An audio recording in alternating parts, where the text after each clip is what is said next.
hech kimni bir davlatidan u yerga sarflanmasin dedim.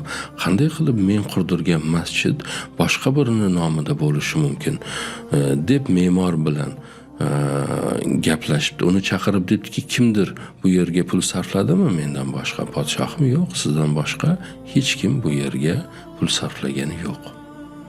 Aniqmi? Aniq. Lekin men mana shunday tush ko'rdim. Tushimda podshohni ismini o'chiring, o'rniga falon ayolni ismini yozing deyishdi. Qanday ism aytishdi podshohim? Me'mor so'rabdi. Men u ismni eslay olmayapman. Lekin bir ayolligi aniq. Oradan bir kun o'tadi, podshoh yana tush ko'radi. Va bu safar tushida ham ikkita farishta kelib, podshohning ismini o'chirib, o'rniga Ummu Hayr degan bir ayolni ismini yozadi.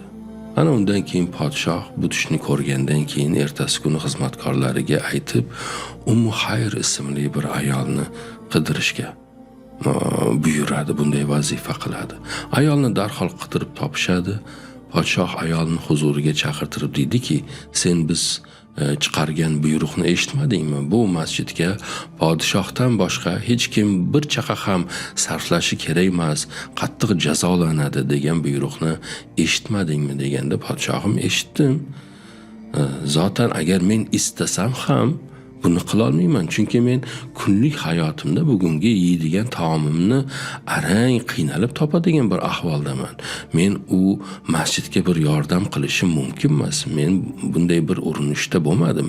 Ya'ni bunday bir harakat qilmadim, bir chaqa sarflaganim yo'q deganda podshoh aytadi, bo'lishi mumkin emas. Sen qayerdadir nimadir qilgansan. Uzoq suhbatdan keyin ma'lum bo'ladiki, kampir aytadi, bir kuni o'sha masjidga yuk tashiyotgan eshaklar bog'langan joydan o'tdim. Eshaklarning hammasini oldiga suv qo'yilgandi paqirda. Faqat bir eshak oldiga qo'yilgan paqirdagi suvga, chelakdagi suvga bo'yni yetmayotdi, arqoni kaltaligi uchun. Men biroz unga yordam qilay, bu eshak suvsiz qolib ketmasin deb o'sha qoziqdagi ipni yechib suvni ichishiga yordam qildim. Qilgan ishim shu, boshqa bir ish qilmadim deganda podshoh aytgan ekan. Ha, bo'ldi. Allohning roziligi uchun qilingan bir amal butun bu masjidni savobini senga o'tkazib beribdi. Meni ismimni u peshtoqdan o'chiring va bu ayolni ismini u yerga yozib qo'ying.